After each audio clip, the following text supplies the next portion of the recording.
ევროპის კოსმოსური სააგენტო ESA და მთლიანად კაცობრიობა ისტორიული მნიშვნელობის კოსმოსურ ტელესკოპ გაიას დაემშვიდობა. ეს ობსერვატორია ჩვენს მშობლიურ ირმის ნახტომის გალაქტიკას 12 წლის განმავლობაში იკვლევდა.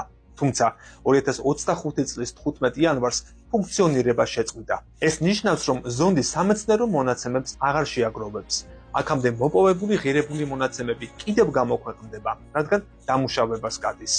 ერთ დეკადაზე მეტი ხნის განმავლობაში გაიამ ჩვენს გალაქტიკაში მდებარე თითქმის 2 მილიარდი ვარსკვლავი და სხვა ობიექტები შეისწავლა. იგი ნათბთა მოძრაობას, სიკაშკაშეს, ტემპერატურასა და შედგენილობას იკვლევდა. ინფორმაციის პირველი წყება ამ კოსმოსური ტელესკოპისგან 2016 წელს მივიღეთ, მეორე 2018-ში, მესამე და უკანასკნელი კი 2022 წელს.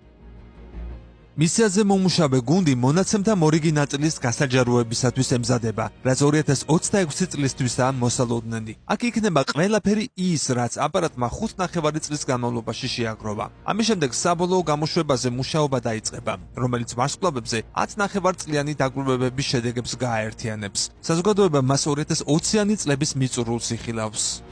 გაიაზე ახლა მეცნიერები ტექნიკურ ცდებს ჩაატარებენ, რათა კოსმოსში აპარატის გაკონტროლება გააუმჯობესონ. ამას რამდენიმე კვირა დასჭირდება, სანამ ტელესკოპი დედამიწასა და მზეს შორის გრავიტაციულად სტაბილურ ორბიტაზე, ლაგრანჟის წერტილზე სტაბილურად შენარჩუნდება. შემდეგ ის გადაინაცვლებს ორბიტაზე, სადაც დედამიწასა და მთვარის საფრთხეს არ შეუქმნის. ბოლოს 2025 წლის აპრილში ობსერვატორია პლანეტის გრავიტაციული გავლენიდან გავა და სხვა ზონდებისათვის ხელის შეშლის რისკს აგვაცილებს თავიდან.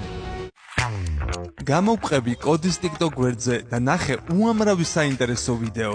გამოიწერე კოდის YouTube არხიც.